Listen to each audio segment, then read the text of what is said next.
আম্মু নীলাকে খাইয়ে দিতে শুরু করলো। আমি আর জান্নাত হা করে তাকিয়ে থাকলাম। না, হা করে তাকিয়ে থাকলে হবে না। দুপুরে একবার পিচ্চিটার জন্য খেতে পারি নাই, এখন আমাকে খেতে হবে। অনেক ক্ষুধা লাগছে। ইমন শোন, কালকে বিকালে নীলাকে নিয়ে গিয়ে একটা ফোন কিনে দিস। ওর তো বাড়িতে কথা বলতে লাগে, আর ও তোকে ফোন দিয়ে তাড়াতাড়ি বাড়ি আসতে বলবে। তোকে তো ফোন না করলে তুই প্রত্যেক দিনই রাত 10টা বাজিয়ে দিস। ঠিক আছে আব্বু। তোর আম্মুর কাছ থেকে টাকা নিয়ে যাস। আচ্ছা। তারপরে আমি ডিনার শেষ করে রুমে গেলাম। একটু পর নীলা আসলো। নীলা এসে দরজা লক করে দিল। আমি নীলার দিকে তাকাইলাম, কিন্তু ও আমার দিকে তাকালো না। সোজাসুজি বিছানায় এসে অন্যদিকে ঘুরে শুয়ে পড়লো। আমার উপর অভিমান করে আছে হয়তো। তখন ওর গায়ে হাত তোলাটা ঠিক হয়নি। ওকে একবার সরি বলে দেখি। নীলা, শোন। নীলা আমার দিকে ঘুরলো, কিন্তু তাকালো না। কিছু বলবে? না মানে, দুপুরে তোর সাথে একটু বাড়াবাড়ি করা হয়ে গেছে। প্লিজ ক্ষমা করে দে। তুমি বাড়াবাড়ির কিছুই করনি, যা করেছো একদম ঠিক করেছো। নীলা প্লিজ, এভাবে বলিস না। আমাকে ক্ষমা করে দে। না, ক্ষমার কিছুই নেই। আমারই তো সব দোষ। আমার কপালে তো স্বামীর ভালোবাসা নেই, আছে শুধু চট থাপ্পড় এগুলোই। আমার উচিত হয়নি জোর করে তোমার ভালোবাসা নেওয়াটা। পিচিটার কথায় কেমন যেন মায়া আছে। ওর কথা শুনে আমি বারবার মায়ায় পড়ে যাই।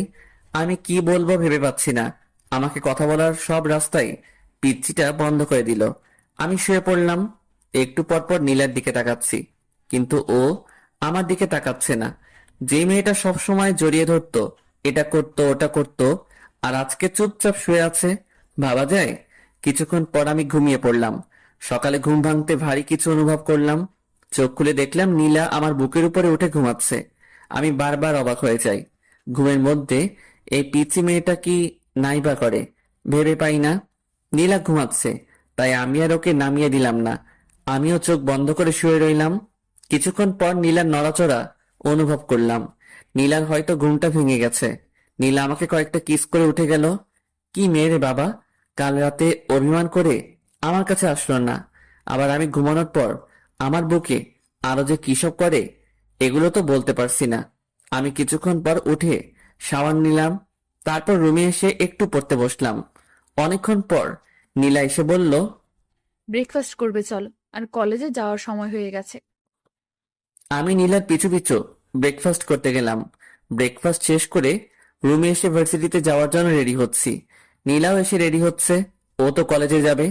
কিরে, অভিমান কমেনি? না, কমেনি। কিভাবে কমবে? একটা কিস করতে দিলে কমবে। একটাই তো। হুম।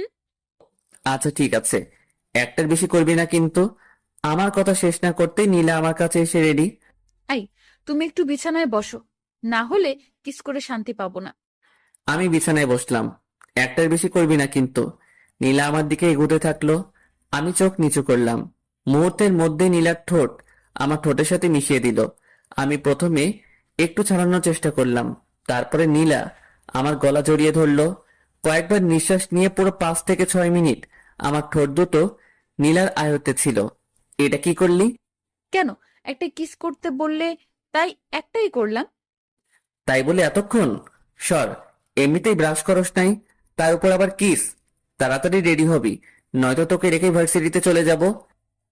এই না না, আর একটু ওয়েট করো প্লিজ। এত সময় লাগে নাকি? এত কোথায়, এক্ষুনি তো রেডি হতে শুরু করলাম। তুমি তো একটু হেল্প করলেও পারো। পারি না, আমি নিচে আছি। তুই তাড়াতাড়ি আসবি কিন্তু। নিচে গিয়ে অপেক্ষা করছি। এদিকে জান্নাতেরও আসার কোনো নামগন্ধ নেই। এদের দুজনের জন্য আমার মেজাজটাই নষ্ট হয়ে যায়। এতক্ষণ লাগে নাকি রেডি হতে? কিছুক্ষণ পর নীলা আর জান্নাত আসলো।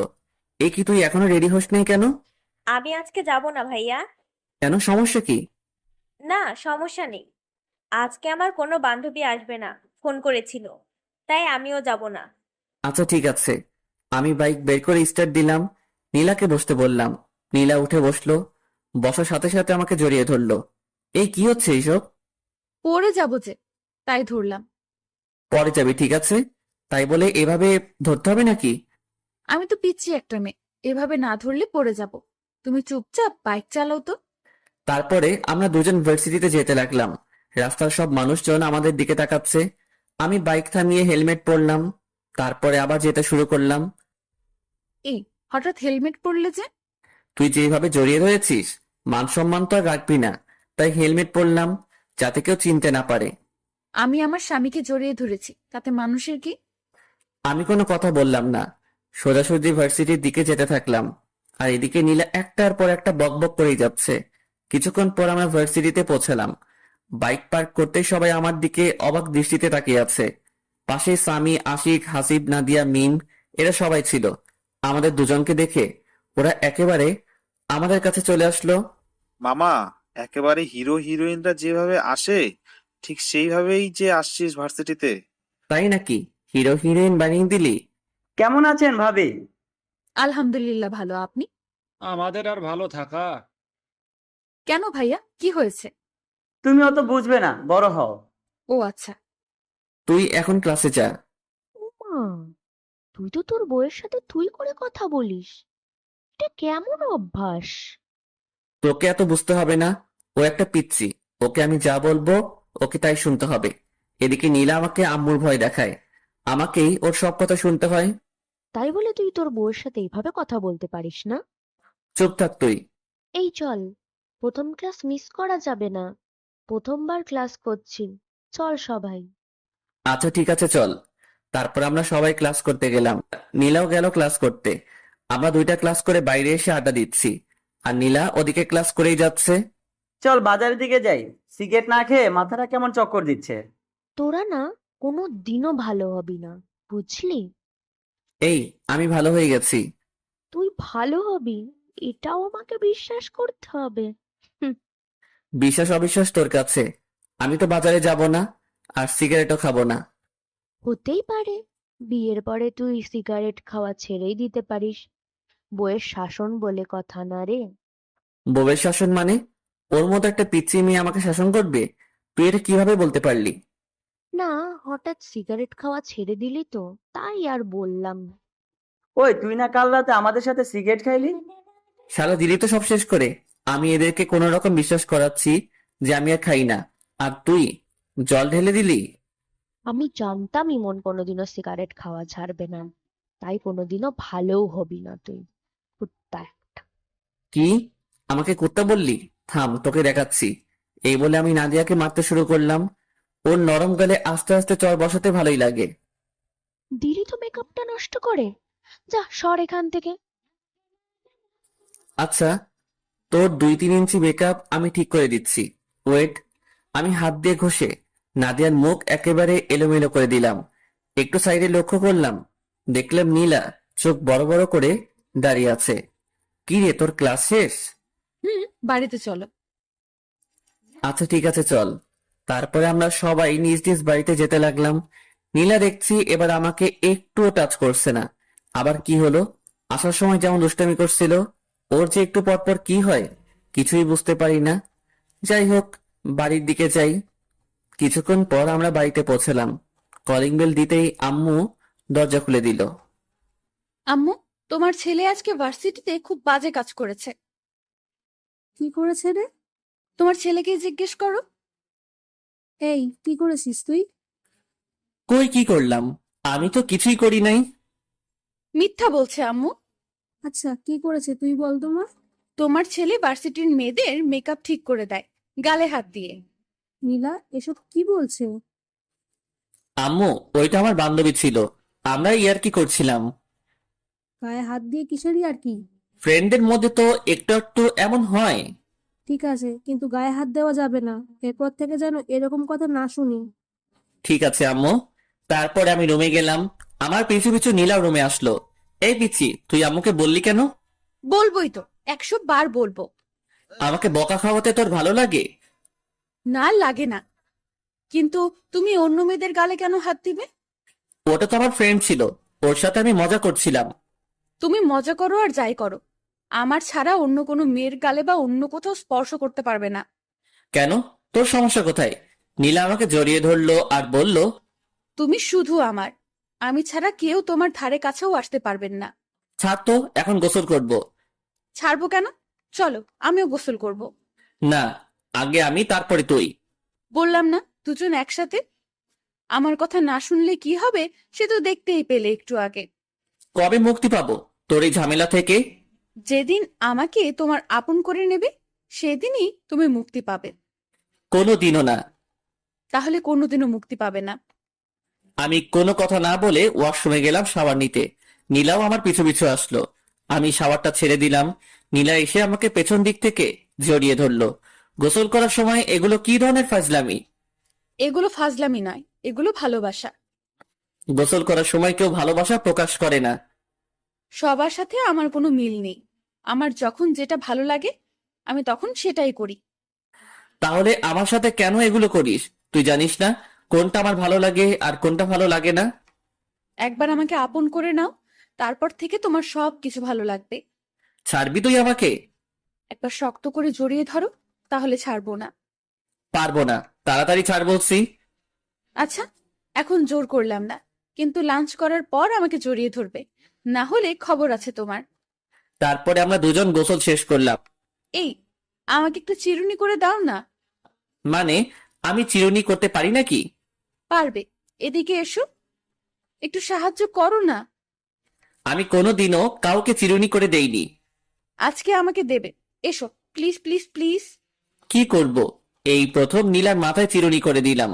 নীলা তো মহা খুশি। তারপরে আমরা দুজন লাঞ্চ করতে গেলাম। আমি, নীলা, আম্মু, জান্নাত একসাথে লাঞ্চ করলাম। আব্বু কাজের ব্যস্ততায় আসতে পারে নাই। আম্মু, আমাকে তোমার মতো রান্না শেখাবে। আচ্ছা শেখাবো, তুই আগে বড় হয়ে নে। আর কত বড় হব, তুমি আমাকে শিখিয়ে দেবে। আচ্ছা, তোকে সময় করে রান্না করা শেখাবো। আচ্ছা ঠিক আছে। ইমন, তোর আব্বু নীলাকে একটা ফোন কিনে দিতে বলেছে। আচ্ছা ঠিক আছে, একটা ফোন এনে দেব। ওকে নিয়ে যাবি, একটু তোর সাথে ঘুরবে। কিন্তু আম্মু। কোনো কিন্তু নয়, বিকালে দুজনে যাবি। আচ্ছা ঠিক আছে। তারপর আমি সবার আগে লাঞ্চটা শেষ করে রুমে গেলাম। কি করব আমি? নীলা খুব বাড়াবাড়ি করছে। ওকে নিয়ে আর পারছি না। আচ্ছা, ওকে কি কোনোভাবে ওর বাড়িতে পাঠিয়ে দেওয়া যায় না? দেখি কোনোভাবে সম্ভব হয় কিনা। অমনি নীলা রুমে আসলো, এসে দরজা আটকে দিল। আমি কোনো কথা বললাম না। ওর সাথে আমি কিছুতেই পেরে উঠছি না। কিভাবে পারবো? ও শুধু আম্মু আব্বুর ভয় দেখায়, আর আমি তো আম্মু আব্বুর বিরুদ্ধে যেতে পারবো না। কি ভাবছো গো? ভাবছি কিভাবে তোকে এই বাড়ি থেকে তাড়ানো যায়। বৃথা চেষ্টা করে কোনো লাভ নেই। নীলা আস্তে আস্তে আমার কাছে আসছে। আমি কিছু বলবো অমনি নীলা আমার মুখটা চেপে ধরলো। একটা কথাও বলবে না, আমি যা করব সবকিছুই চুপচাপ সহ্য করবে। তাই বলে আমি চুপ করে আছি, আর এদিকে নীলা আমার উপর অত্যাচার চালাচ্ছে। কখনো লিপ কিস দিচ্ছে, কখনো গালে। একটা সময়ও থেমে থাকছে না। মেনে নিতেও পারছি না, ছেড়ে দিতেও পারছি না। কি করব? ঝুলন্ত অবস্থায় আছি। এভাবে বিকেল পর্যন্ত সহ্য করতে হলো নীলার পাগলামি। এইটুকু একটা পিচ্চি মেয়ে এত কিছু বোঝে কিভাবে আমি ভেবে পাই না। পিচ্চি কিন্তু যেগুলো করে মনে হয় কত কত বছরের অভিজ্ঞতা। আমি বিছানা থেকে উঠে ফ্রেশ হতে গেলাম। ঠোঁট আর গাল নীলা একেবারে শেষ করে দিয়েছে। এখন আমার যেতে হবে নীলাকে নিয়ে শপিং এ, ফোন কিনতে। এ তো আরেকটা ঝামেলা। এইটুকু একটা পিচ্চি মেয়ের সাথে বেড়াতে আমার একদম ভালো লাগে না। আমি রুমে এসে ফোন টিপতে লাগলাম। আচ্ছা, আমি কি পরবো? শাড়ি পরলে কি ভালো লাগবে? তাড়াতাড়ি রেডি হবি, বেশিক্ষণ অপেক্ষা করতে পারবো না। তুমি সব সময় একটু বেশি কথা বলো। শোনো, আমি নীল শাড়ি পরবো আর তুমি একটা নীল পাঞ্জাবি পরবে, ঠিক আছে? নীলা আলমারি থেকে একটা নীল পাঞ্জাবি বের করলো, আর ওর জন্য নীল শাড়ি। তোকে বললাম না এখন পাঞ্জাবি পরবো না? আমি যখন বলেছি তোমাকে পরতেই হবে। এদিকে এসো তো। নীলা আবার শার্ট খুলে পাঞ্জাবি পরিয়ে দিল। এই, আমাকে শার্টটা পরিয়ে দাও না। আমি পারি না, তুই একা একাই পর। আমি বাইরে যাচ্ছি। এই, তোমাকে বাইরে যেতে বলেছি। এদিকে আসো, তুমি একটু শাড়ির কুচিটা ধরো। কি আর করব?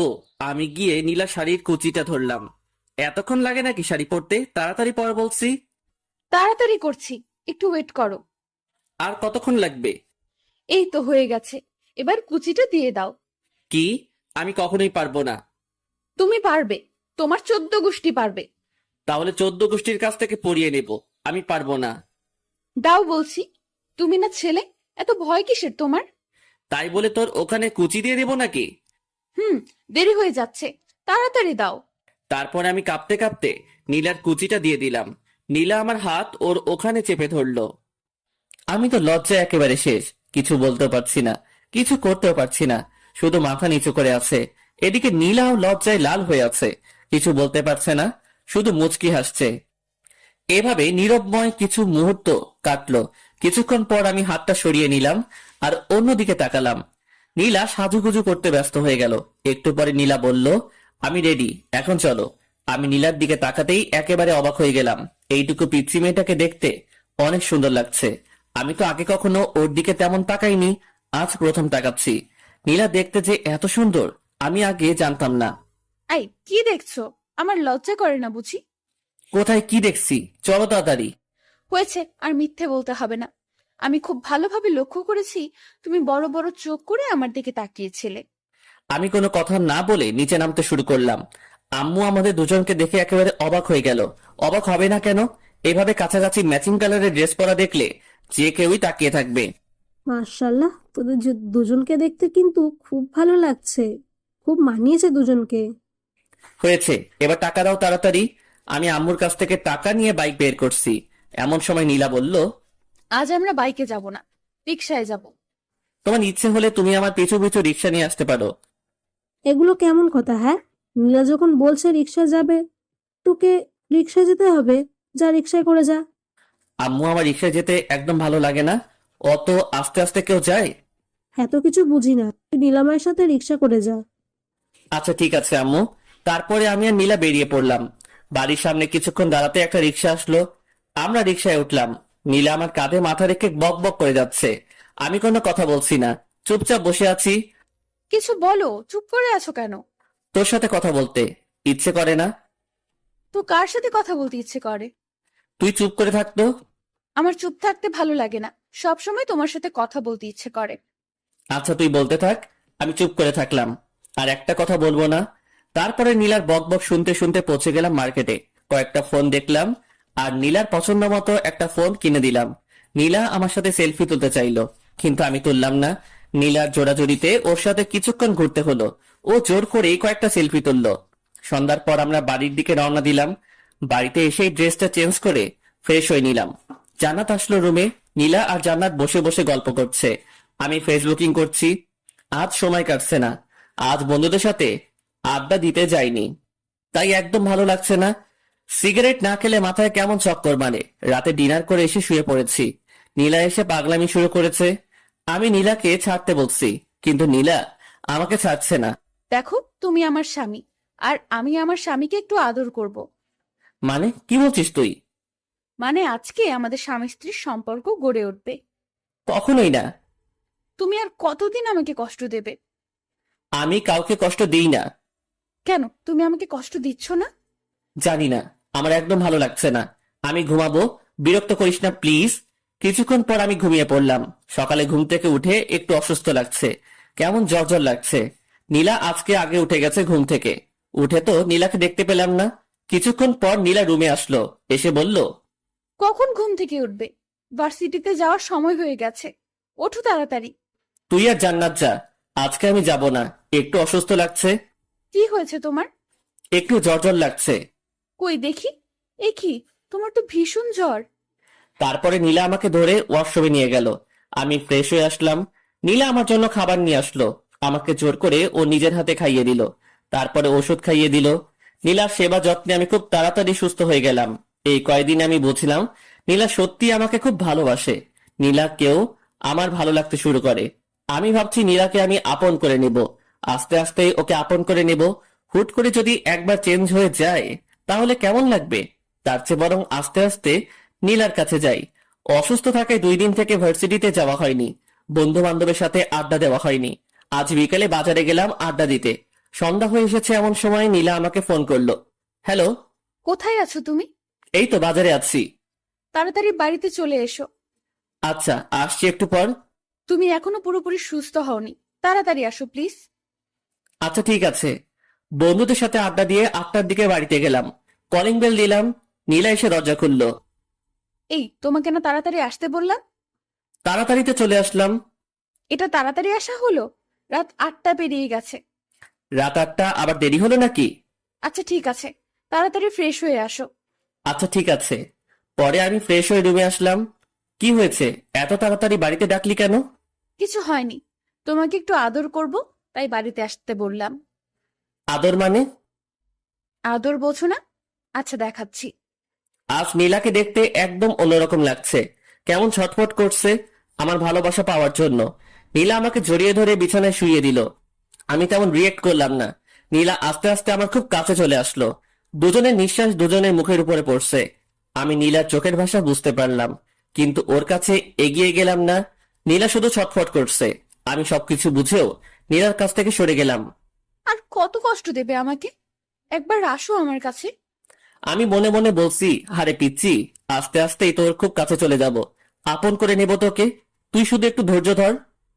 কিছু বলছো না কেন? আমার কষ্টটা একবার বোঝার চেষ্টা করো। আমি কোনো কথা বললাম না। কি বলবো? আমি যে হঠাৎ করে নীলার কাছে যেতে পারছি না। নীলাকে খুব শক্ত করে জড়িয়ে ধরতে ইচ্ছে করলো। আলতো করে ওর কানের কাছে মুখ নিয়ে বলতে ইচ্ছে করলো, আমিও যে তোকে ভালোবাসি ফেলেছি পিচ্ছি। কিন্তু অজানা এক বাধায় সবকিছু আটকে গেল। কিছুই করতে পারলাম না। আম্মু এসে আমাদের ডিনার করার জন্য ডাকলো। আমি আর নীলা নিচে গেলাম ডিনার করতে। আব্বু চলে এসেছে। আমরা সবাই একসাথে ডিনার শেষ করলাম। রুমে এসে বসে আছি, মানে নীলার জন্য অপেক্ষা করছি। নীলা একটু পরে আসে। আম্মুকে মনে হয় একটু একটু হেল্প করে, তাই আসতে একটু দেরি হয়। কিছুক্ষণ পর নীলা আসলো, হাতে এক গ্লাস পানি আর ওষুধ নিয়ে। এখন আমার ওষুধ কেন? সুস্থ হলেও ওষুধ খেতে হয়। ওষুধ খেলে আর অসুস্থ হবে না, না হলে অসুস্থ হওয়ার সম্ভাবনা থাকে। আমি তো সুস্থ হয়ে গেছি। আমি একদম সুস্থ। এখন ওষুধ খাওয়া লাগবে না। বেশি কথা বলো না তো, দেখি আমি খাইয়ে দেই। তারপরে নীলা আমাকে ওষুধ খাইয়ে দিল। ওষুধ খাওয়ার সাথে সাথে আমার মাথাটা কেমন ঝিমঝিম করছে। বুঝলাম না নীলা আমাকে কি খাওয়ালো। কেমন অলসতা বিরাজ করতে শুরু করলো। মনে হচ্ছে নীলা হয়তো আমাকে ঘুমের ওষুধ খাওয়ালো। কিন্তু নীলা আমাকে ঘুমের ওষুধ খাওয়াতে যাবে কেন? নীলা আমার কাছে আসলো, এসে বলল, আজ তোমাকে আমি আপন করে নেব, কেউ আটকাতে পারবে না। আমি বুঝতে পারলাম নীলা আমাকে ঘুমের ওষুধ খাইয়েছে। কিন্তু নীলা আমার কাছে আসার জন্য এটা করতে পারলো? আমি কিছুই করতে পারছি না। ভীষণ ঘুম পাচ্ছে। নীলা আমার কাছে আসলো, এসে আমার শার্টটা খুলে দিল। নীলাকে আটকাতে পারছি না, মানে ঘুমের ওষুধ খাওয়ার পর আমি কোনো শক্তি পাচ্ছি না। নীলা আস্তে আস্তে আমার খুব কাছে চলে আসলো। আমি কিছুতেই মানতে পারছি না নীলা আমাকে ঘুমের ওষুধ খাইয়ে এগুলো করছে। তারপরে নীলা আমাকে কিস করতে শুরু করলো। আজ নীলার হাত থেকে আমার নিস্তার নেই। একেবারে শেষ করে ফেলবে। নীলা ওর ড্রেস খুলে ফেললো। এখন আমাদের দুজনের শরীরে একটা সুতা পর্যন্ত নেই। নীলা আমার খুব কাছে চলে আসলো। আমি নীলাকে আটকাতে পারলাম না। সবকিছু শেষ করে ফেললো। নীলার প্রতি আমার অনেক রাগ হলো। ও আমাকে ঘুমের ওষুধ খাইয়ে নীলাকে মারতে ইচ্ছে করছে, কিন্তু আমি উঠে বসার মতো শক্তি পাচ্ছি না। নীলা আমার উপরে শুয়ে আছে, একটু পর পর আমার দিকে তাকাচ্ছে। কিছুক্ষণ পর নীলা আমাকে বিছানা থেকে তুলে ওয়াশরুমে নিয়ে গেল। দুজনে একসাথে শাওয়ার নিলাম। শাওয়ার নেওয়ায় আমার ঘুম একেবারে ভেঙে গেল। আমার নিজের প্রতি অনেক রাগ হতে শুরু করলো। নীলা আমার সাথে এগুলো করলো, অথচ আমি ওকে আটকাতে পারলাম না। আমি ড্রেস চেঞ্জ করে রুমে চলে আসলাম। আজ নীলার খবর আছে। ও কি করলো আমার সাথে? নীলা ওয়াশরুম থেকে বেরিয়ে আসতে আমি ওকে একটা চড় বসিয়ে দিলাম। তুই এটা কি করলি আমার সাথে? যা করেছি একদম ঠিক করেছি, এটা ছাড়া আমার কোনো উপায় ছিল না। নীলার কথা শুনে আমার রাগ আরো বেড়ে গেল। আমি খাটের রেলিং খুলে নীলাকে মারতে শুরু করলাম। অনেক মারলাম নীলাকে। মারতে মারতে লোহার রেলিংটা ভেঙে ফেললাম। নীলা কাঁদতে কাঁদতে বলল, তোমাকে আপন করে নেওয়া কি আমার অপরাধ? আমি কি আমার স্বামীর ভালোবাসা কোনোদিনও পাবো না?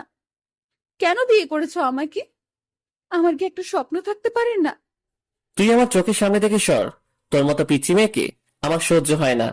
আমি কখনো তোকে বিয়ে করতে চাইনি। আম্মু আব্বু আমাকে জোর করে তোর সাথে বিয়ে দিয়েছে। আসলেও তো, তোমাকে তো জোর করে বিয়ে দিয়েছে। জোর করে তো আর ভালোবাসা পাওয়া যায় না। আমি এটা ভুলেই গিয়েছিলাম। মুক্ত করে দিচ্ছি আমি তোমাকে। আর কখনো বিরক্ত করব না। চলে যাব আমি তোমার কাছ থেকে অনেক দূরে। আমাকে প্লিজ ক্ষমা করে দিও। আর কখনো তোমাকে এই পিচ্চির জ্বালা সহ্য করতে হবে না। মুক্ত করে দিলাম। খুব ভালোবাসি তোমায়। আমি কোনো কথা বললাম না। নিজের প্রতি নিজেরই ঘৃণা জন্মালো। আমি নীলা কি মারলাম? কি করে ওর মতো একটা পিচ্চি মেয়েকে মারতে পারলাম? খুব ভুল করে ফেললাম আমি। এক্ষুনি ওর কাছ থেকে ক্ষমা চেয়ে নেব, আর ওকে আমার বউয়ের মর্যাদা দেব। আমি পিছনে তাকাতেই নীলাকে দেখতে পেলাম না। বুকের মধ্যে কেমন ধুক করে উঠল। রুমের মধ্যে নীলাকে খুঁজলাম, কিন্তু পেলাম না। ওয়াশরুমে গেছে হয়তো। ওয়াশরুমে গেলাম, কিন্তু নীলাকে পেলাম না। কোথায় গেল নীলা? আমি বেলকনিতে গেলাম, কিন্তু নীলাকে পেলাম না। আমি নিচে গিয়ে নীলাকে ডাকতে লাগলাম। আমি সারা বাড়িতে খুঁজে নীলাকে পাচ্ছি না। আমার চিৎকার করে ডাকায় আম্মু, আব্বু, জান্নাত এরা সবাই বেরিয়ে আসলো। কি হয়েছে? এত জোরে জোরে নীলাকে ডাকছিস কেন? কোথায় গিয়েছে ও? আম্মু, আমি নীলাকে খুঁজে কোথাও পাচ্ছি না। পাচ্ছি না মানে? কোথায় যাবে এত রাতে?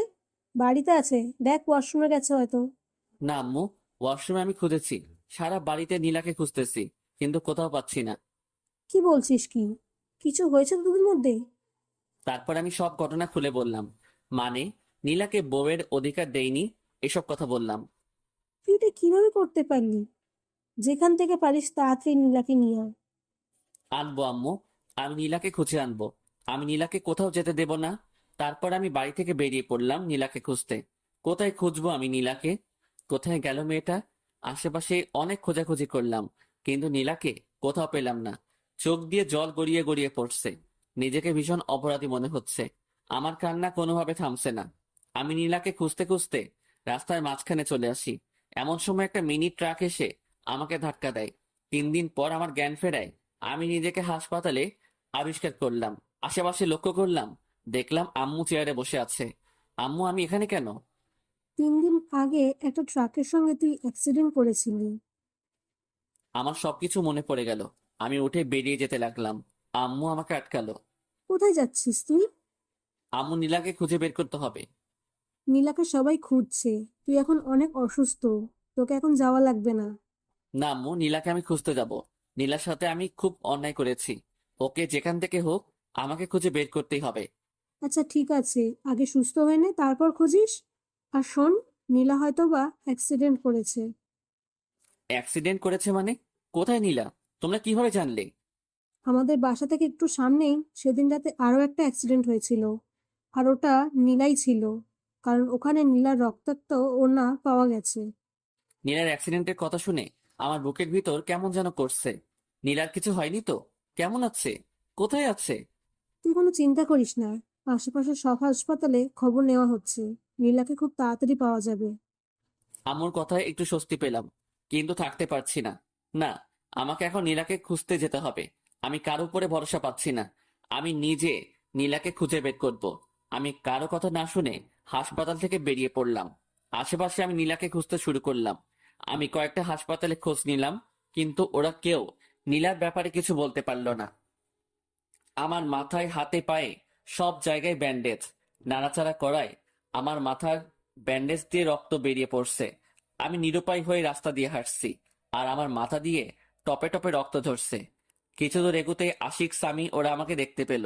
আমার মাথা দিয়ে রক্ত পড়ায় ওরা আবার আমাকে হাসপাতালে নিয়ে গেল।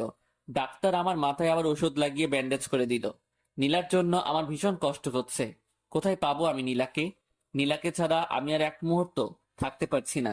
ডাক্তার আমাকে ঘুমের ইনজেকশন দিয়ে ঘুমিয়ে রাখে। এভাবে 7টা দিন পেরিয়ে গেল। আমি এখন মোটামুটি সুস্থ। আজকে আমাকে হাসপাতাল থেকে বাড়িতে নিয়ে গেল। এই 7টা দিন আমার কিভাবে কেটেছে আমি বুঝতেই পারিনি। এখন আমি থাকতে পারছি না নীলাকে ছাড়া।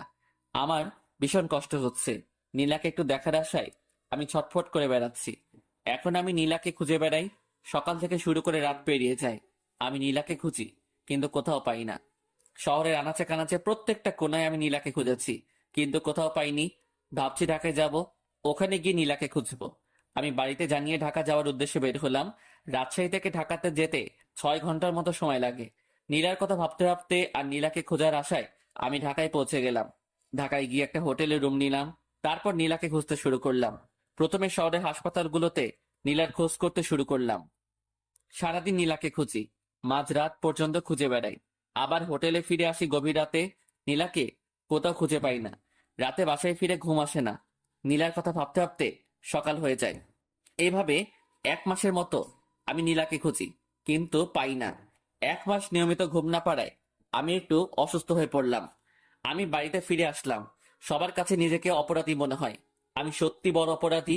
আমি নীলার সাথে অনেক অপরাধ করেছি। চাচা চাচির সামনে নিজের মুখ দেখাবো কিভাবে? ওদের একমাত্র মেয়ে, ওরা কত কষ্ট আছে। আমার ভীষণ কষ্ট হয়। যদি কাউকে দেখাতে পারতাম তাহলে সেই বুঝতো আমার ভেতরটা। রুমে শুয়ে আছি, এমন সময় আম্মু আসলো খাবার নিয়ে। ঢাকায় গিয়ে তো নিজের শরীরের অবস্থা একেবারে শেষ করে ফেলেছিস। শোন, যা হয়েছে সেটা তোর ভাগ্য ছিল। তুই দেখিস নীলা একদিন ঠিক ফিরে আসবে।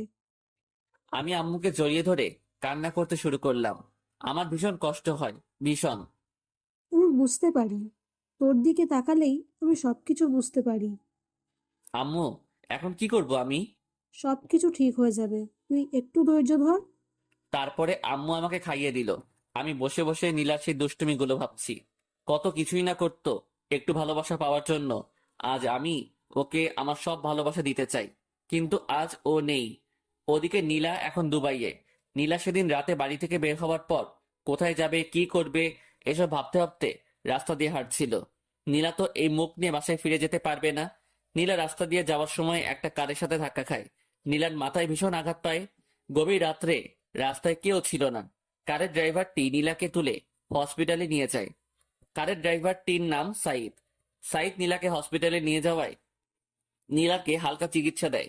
ডাক্তার বলেন রোগীর মাথায় ভীষণ আঘাত লেগেছে, একটা অপারেশন করাতে হবে। আর আমরা এই গুরুত্বপূর্ণ অপারেশনটি করতে পারবো না। রোগীকে উন্নত চিকিৎসার জন্য ঢাকায় নিয়ে গেলে ভালো হয়। আর অপারেশনটা যত তাড়াতাড়ি হবে রোগীর জন্য ততই ভালো। অপারেশনে যদি কোনো ত্রুটি হয় তাহলে রোগীর স্মৃতিশক্তি হারিয়ে যেতে পারে। এমন সময় সাইদ পড়ল ভীষণ বিপদে।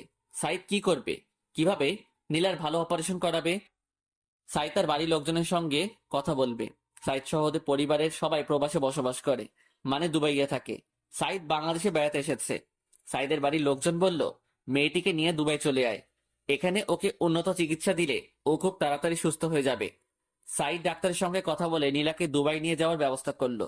নীলা মাথায় ভীষণ আঘাত পাওয়ায় জ্ঞান হারিয়ে ফেলেছে। এখনো পর্যন্ত নীলা অজ্ঞান হয়ে আছে। ওখান থেকে নীলাকে দুবাইয়ে নিয়ে যেতে একদিন সময় লাগলো। তারপর নীলাকে দুবাইয়ের সবচেয়ে ভালো একটা হসপিটালে শিফট করা হলো। দুবাইয়ের ডাক্তাররা নীলার অপারেশন করতে শুরু করলো। মাথায় আঘাত, খুব গুরুত্বপূর্ণ একটা অপারেশন। অপারেশন করতে প্রায় 3 ঘন্টার মতো সময় লাগলো। ডাক্তার বলেছে অপারেশন সাকসেসফুল, কিন্তু নীলার জ্ঞান ফিরতে অনেক দেরি হবে। নীলা কোমায় চলে গেছে। এখান থেকে জ্ঞান ফিরতে কত সময় লাগবে তা বলা সম্ভব নয়, তবে ডাক্তারদের ধারণা মতে 2-3 মাস সময় লাগতে পারে। এদিকে 1 মাস পেরিয়ে গেছে। আমি নীলাকে শহরের আনাচে কানাচে খুঁজে বেড়াই। কেউ নীলার একটু খোঁজও দিতে পারে না। রাত দিন এক করে আমি নীলাকে খুঁজে বেড়াই। আশা একটাই, নীলাকে আমি একদিন ঠিক খুঁজে পাবো। আব্বু পুলিশকে জানিয়েছিল। পুলিশেরও নীলাকে অনেক খোঁজার ব্যবস্থা করেছে, কিন্তু তারাও ব্যর্থ। এইভাবে নীলাকে খুঁজতে খুঁজতে আর বুকে কষ্টের পাহাড় জমিয়ে থাকতে থাকতে আরো 2টা মাস কেটে গেল। আজ 3 মাস পেরিয়ে গেল, নীলার কোনো খবর নেই। আমি এখনো নীলাকে খুঁজে বেড়াই। একদিন লাঞ্চ করছি, এমন সময় আম্মু বলল দেখ, নীলাকে তো অনেক খুঁজলি, কোথাও পেলি না। ভাগ্যে থাকলে একদিন নীলা ঠিক ফিরে আসবে। তার চেয়ে বরং তুই আবার ভার্সিটিতে যা, ক্লাস কর, তোর সময় কেটে যাবে। আচ্ছা আম্মু, কালকে থেকে ভার্সিটিতে যাব। ওদিকে 3 মাস পর নীলার জ্ঞান ফিরল। ডাক্তাররা আগে থেকে বলেছিল যে আজকে বিকেল 3টা-4টার মধ্যে নীলার জ্ঞান ফেরার সম্ভাবনা রয়েছে। তাই সাইদ সহ ওর আব্বু আম্মু ওরা হসপিটালে এসে বসে থাকে নীলার জ্ঞান ফেরার আশায়। নীলার জ্ঞান ফিরে এসে দেখলো সে একটা হসপিটালে। আশেপাশে লক্ষ্য করতে দেখলো 3 জন বসে আছে। আমি এখানে কেন? আপনি এখন দুবাইয়ে আছেন। 3 মাস আগে আমার কারের সঙ্গে আপনার অ্যাক্সিডেন্ট হয়, আর আপনাকে উন্নত চিকিৎসার জন্য দুবাইয়ে আনা হয়। নীলার আস্তে আস্তে সবকিছু মনে পড়ে গেল। সাইদের মা নীলাকে উদ্দেশ্য করে বলল কি নাম তোমার? আমার নাম নীলা। তোমার কি বাসার কথা কিছু মনে পড়েছে?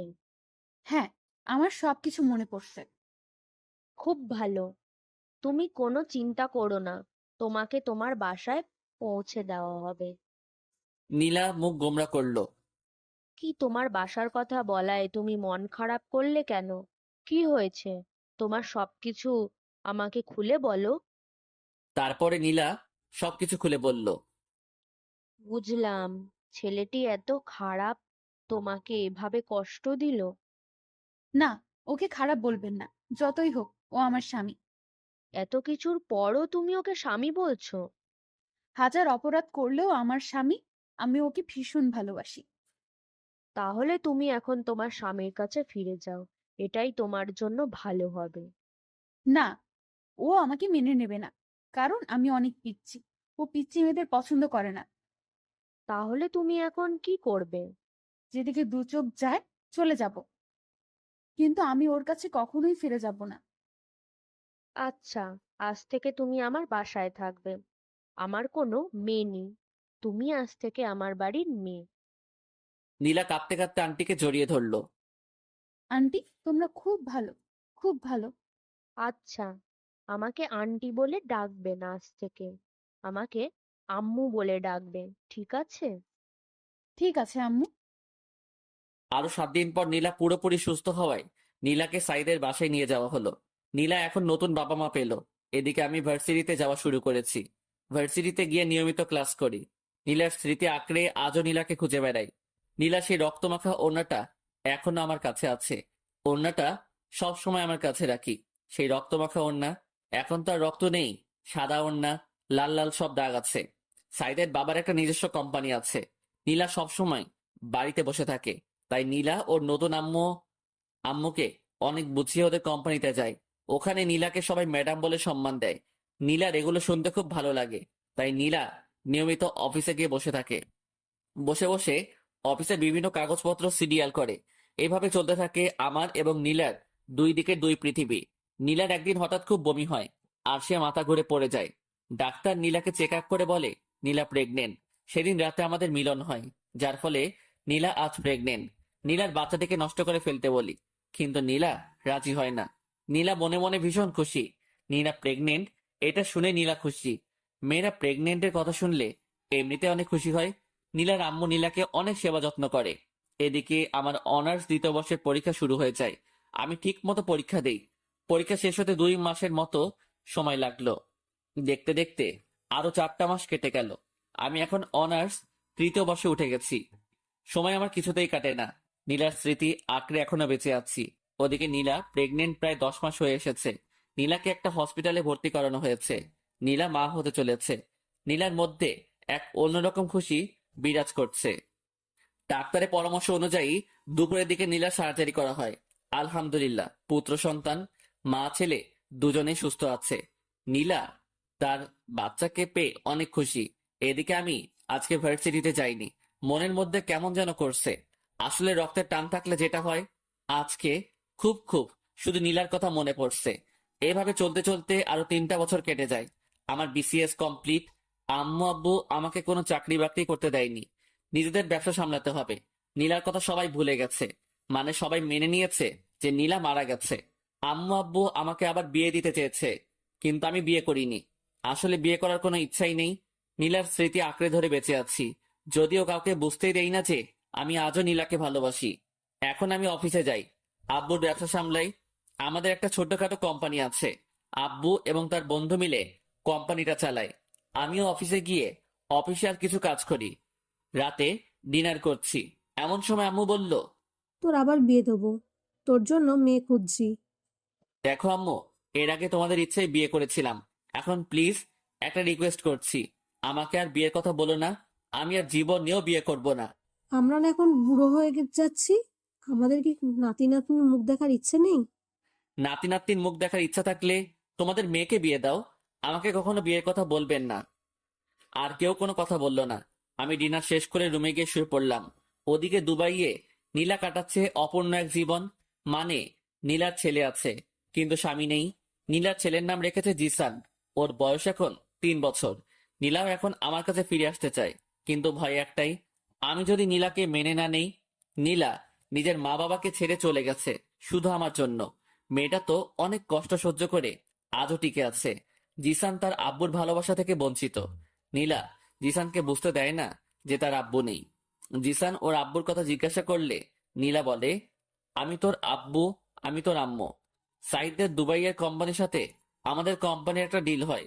2 কোম্পানি থেকে একটা মিটিং করার সিদ্ধান্ত হয়, আর মিটিংটা আমাদের দেশে হবে এটা নির্ধারণ করা হয়।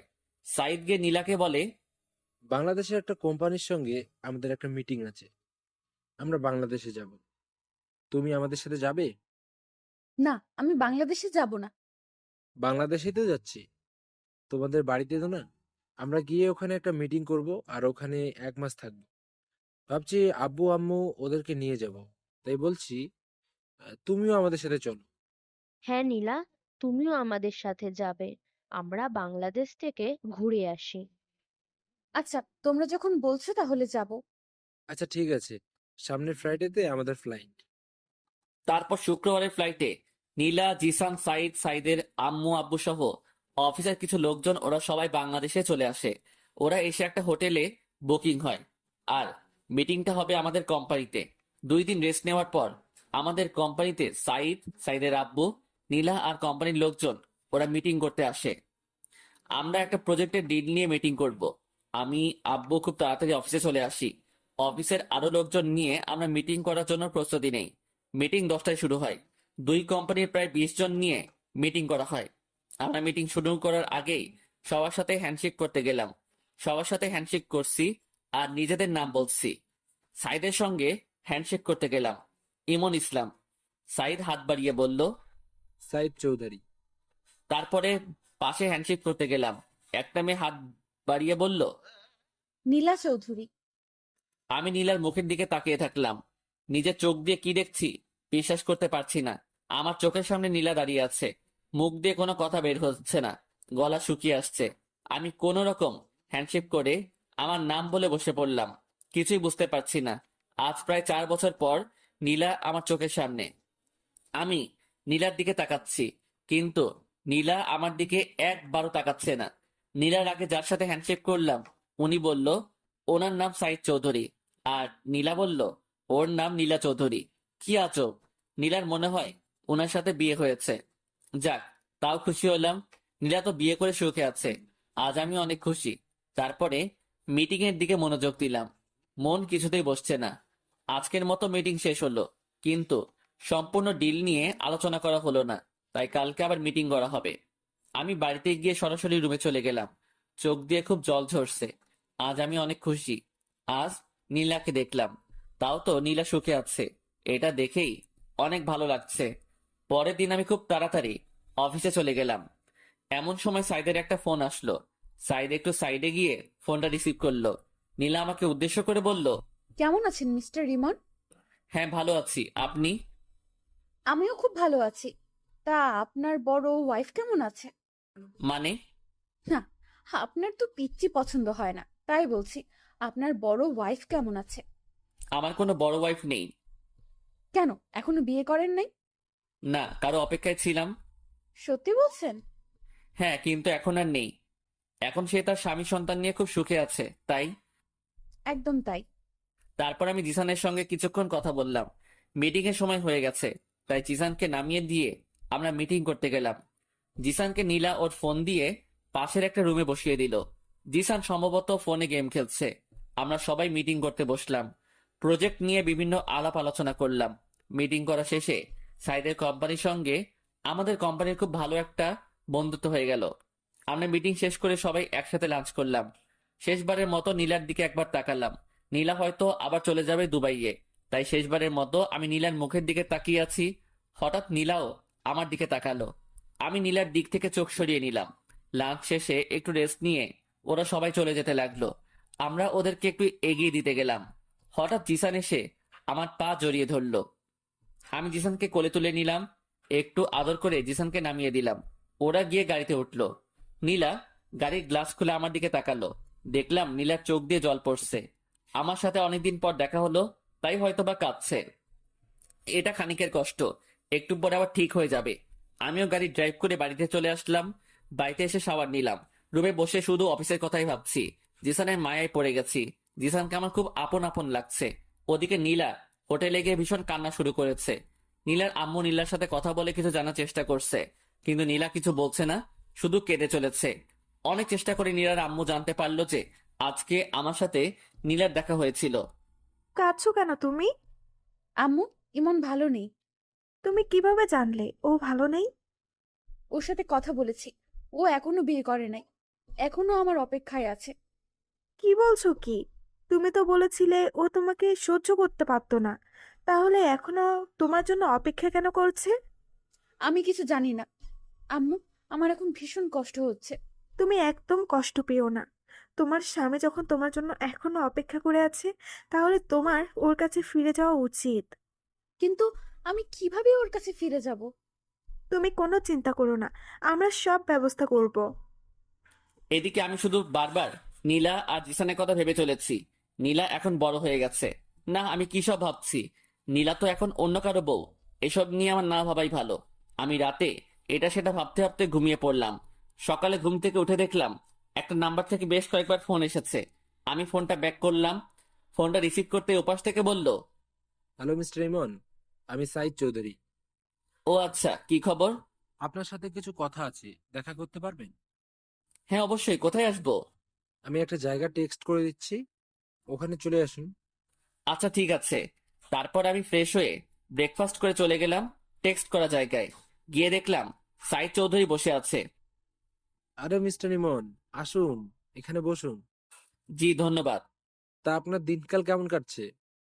হ্যাঁ ভালো কাটছে। আপনি তো অনেক লাকি। বুঝলাম না আপনার কথা। না, আপনি খুব ভালো একটা বউ পেয়েছেন, তাই বললাম আপনি খুব লাকি। সাইদ হাসতে হাসতে বলল, আরে ভাই, আমি তো এখনো বিয়েই করিনি। মানে কি বলছেন আপনি? তারপরে সাইদ আমাকে সব ঘটনা খুলে বলল। আমার চোখ দিয়ে জল পড়তে শুরু করলো। আরে এখন কাঁদছেন কেন? এখন সবকিছু ঠিক হয়ে যাবে। এই নীলা, এদিকে আসো। তারপরে নীলা, জিসান ওদের সাথে আরো দুজন আসলো। ওরা মনে হয় সাইদের মা বাবা। জিসান এসে আমার পা জড়িয়ে ধরলো আর বলল, তুমি আমার আব্বু। আম্মু আমাকে সবকিছু বলেছে। তুমি খুব পচা। তুমি আমাকে ছেড়ে অনেক দূরে ছিলে। আমি জিসানকে কোলে নিয়ে কয়েকটা চুমু খেলাম। হ্যাঁ রে, তোর আব্বু অনেক পচা। তোকে একটু আদর ভালোবাসা দেয়নি? আব্বু, তুমি আমাকে ছেড়ে কোথাও যাবা না তো? না রে, আমি তোকে ছেড়ে আর কখনো কোথাও যাব না। সত্যি বলছো তো আব্বু? হ্যাঁ সত্যি বলছি, আমি তোকে ছেড়ে আর কখনো কোথাও যাব না। এই যে মিস্টার ইমন, এখন আপনার বউ আর ছেলেকে নিয়ে আপনি বাসায় যান। আমরা কয়েকদিন পর আপনার বাসায় আসছি। কয়েকদিন পর কেন? আপনারা সবাই এখনই আমাদের সাথে চলুন। আচ্ছা, আপনি যান, আমরা কয়েকদিন পরে আসি, ঠিক আছে? আচ্ছা ঠিক আছে। তারপরে সাইদের মা বাবার কাছ থেকে বিদায় নিয়ে আমি, নীলা আর জিসান বেরিয়ে পড়লাম। আমি গাড়ি ড্রাইভ করছি। পাশের সিটে নীলা বসেছে। আমাদের মাঝখানে জিসান আছে। নীলা এখন আমার সাথে কথা বলছে না। আমি নীলার দিকে তাকাচ্ছি কিন্তু কোনো কথা বলছি না। জিসানের সাথে সাথে একটার পর একটা কথা বলে যাচ্ছে। কিছুক্ষণ পর আমরা বাড়িতে পৌঁছে গেলাম। কলিং বেল দিলাম। আম্মু এসে দরজা খুলে দিল। নীলা এবং আম্মু দুজন দুজনের দিকে তাকিয়ে আছে। কেউ কোনো কথা বলছে না। নীলা সরাসরি গিয়ে আম্মুর পা জড়িয়ে ধরলো আর বলল, আম্মু, তুমি আমাকে ক্ষমা করে দাও। আম্মু কিছু বলছে না। কথা বলার ভাষা হারিয়ে ফেলেছে। আম্মু এবং নীলা দুজনেই কান্না করে চলেছে। একটু পর জান্নাত আর আব্বু আসলো। নীলা আব্বুর পা জড়িয়ে কান্না করতে লাগলো। তারপরে নীলা সবকিছু খুলে বলল, এতদিন কোথায় ছিল, কি করছিল। তারপরে জিসানকে নিয়ে সবাই মাতামাতি শুরু করে দিল। একবার আম্মুর কোলে, একবার আব্বুর কোলে, একবার জান্নাত নিয়ে টানাটানি করছে। কখন কোন দিকে যাচ্ছে কিছুই বোঝা যাচ্ছে না। তারপরে আব্বু চাচা আর চাচিকে ফোন দিয়ে আসতে বলল। আব্বু বলল সারপ্রাইজ আছে। ইমন, তুই নীলাকে নিয়ে উপরে যা, আর দাদু ভাই আমার কাছে থাকবে। তারপরে আমি আর নীলা ওপরে গেলাম। উপরে গিয়ে আমি নীলাকে জড়িয়ে ধরলাম। এই পিচ্ছি, তুই এতদিন আমাকে ছেড়ে কিভাবে থাকতে পারলি? এই শোনো, এখন আমি আর পিচ্ছি নেই। আমি এখন অনেক বড় হয়ে গেছি। হুম, তাই তো দেখছি, তুই অনেক বড় হয়ে গেছিস। শোনো, এখন আর তুই করে বলবে না, এখন থেকে আমাকে তুমি করে বলবে, ঠিক আছে? আচ্ছা ঠিক আছে। জানো, তোমাকে ছাড়া থাকতে আমার কত কষ্ট হয়েছে। হ্যাঁ বুঝতে পেরেছি। তুমি আমার সাথে যে সেদিন রাতে ওভাবে ওইসব না করলে এসব কিছুই হতো না। আমিও তোমাকে ভালোবেসে ফেলেছিলাম। আস্তে আস্তে তোমাকে মেনে নিতাম। সেটা বুঝতে পেরেছি। তুমি এতদিন আমার জন্য অপেক্ষা করছো। তুমি অনেক কষ্ট সহ্য করেছো। তুমিও তো আমার জন্য অনেক কষ্ট সহ্য করেছো। হঠাৎ জিসান এসে আব্বু বলে ডাক দিল। কি হয়েছে আব্বু? তুমি আমার আম্মুকে জড়িয়ে ধরে কি করছিলে? কই, কখন জড়িয়ে ধরলাম? না, আমি দেখেছি। না, তোমার আম্মু পড়ে যাচ্ছিল তাই তোমার আম্মুকে ধরেছি। ও, তাহলে ঠিক আছে। তারপর আমি জিসানকে কোলে নিয়ে গল্প করতে শুরু করলাম। দুপুরে লাঞ্চ করে এসে আমি, জিসান, নীলা তিনজন শুয়ে দুষ্টামি করছি। এভাবে দুষ্টামি করতে করতে বিকেল হয়ে আসলো। কিছুক্ষণ পর জান্নাত এসে বলল, ভাবি গ্রাম থেকে তোমার আম্মু আব্বু এসেছে। নীলা দৌড়ে ওর আম্মু আব্বুর কাছে গিয়ে ওদের পা জড়িয়ে ক্ষমা চাইতে লাগলো। নীলাকে পেয়ে ওর আম্মু আব্বু ভীষণ খুশি। আর খুশি হবে না কেন, একমাত্র মেয়ে বলে কথা। প্রত্যেকটা মা বাবা তার মেয়েকে খুব ভালোবাসে। তারপরে আমরা সবাই গল্প করতে করতে রাত হয়ে আসলো। রাতে সবাই একসাথে ডিনার করে নিলাম। রাতে আমি, নীলা আর জিসান রুমে বসে আছি। এমন সময় জান্নাত আসলো। জিসান, আজকে তুমি আমার সাথে থাকবে। কেন আন্টি? আজকে আমি আমার আব্বুর সাথে আজকে তো তোমার আব্বুর সাথে থাকা যাবে না। আজকে তোমার আব্বু আর আম্মু একসাথে থাকবে। হ্যাঁ জিসান, তোমার আন্টি ঠিকই বলেছে। আজকে তোমাকে আমাদের সাথে নেব না, কাল থেকে তুমি আমাদের সাথে থাকবে। আচ্ছা আম্মু, তুমি যখন বলছো তাহলে আমি আন্টির সাথে থাকবো। তারপরে জিসান আমাকে আর নীলাকে কয়েকটা চুমু দিয়ে ওর আন্টির সাথে চলে গেল। নীলা গিয়ে রুমের দরজা আটকে দিল। নীলা আমার দিকে তাকাচ্ছে আর মুচকি হাসছে। হাসছো কেন? শোনো, আমার আরেকটা বেবি লাগবে। ও মা, আরেকটা? হ্যাঁ, আরেকটা। এবার একটা মিষ্টি মেয়ে লাগবে। তোমার মিষ্টি মেয়ে লাগবে, তাহলে আমাকে বলছো কেন? ওই, তুমি জানো না তোমাকে কেন বলছি? না, আমি তো জানি না। দেখো, নাটক করো না। আচ্ছা ঠিক আছে। তারপর আমি নীলাকে বিছানায় শুইয়ে দিলাম। আমি আস্তে আস্তে নীলার কাছে গেলাম। নীলাকে কিস করতে শুরু করলাম। নীলার গালে, মুখে, গলায় কিস বসাতে শুরু করলাম। শুধু কি কিস করলে হবে নাকি? অন্য কিছু করবে? এত ব্যস্ত হচ্ছ কেন? আমার এক্ষুনি লাগবে। আচ্ছা ঠিক আছে। তারপরে আমি নীলার ড্রেস খুলে, আপনারা কি শুনছেন? হ্যাঁ, আর কিছু শোনার নেই। তারপরে আমি আর নীলা সুখের সাগরে ভাসতে থাকলাম, যেখান থেকে আর কখনো ফিরে আসবো না। এইভাবে আমাদের সুখের জীবন কাটতে থাকলো। সমাপ্ত। আসসালামু আলাইকুম। গল্পটি শুধুই কাল্পনিক ছিল, আপনাদেরকে বিনোদন দেওয়ার জন্য গল্পটি লেখা হয়েছে। গল্পটি যারা প্রথম থেকে শেষ পর্যন্ত পড়েছেন তাদেরকে অনেক অনেক ধন্যবাদ। আশা করি গল্পটি আপনাদের ভালো লেগেছে। পরবর্তীতে আরো ভালো গল্প নিয়ে আসবো। সবাই ভালো থাকবেন, সুস্থ থাকবেন।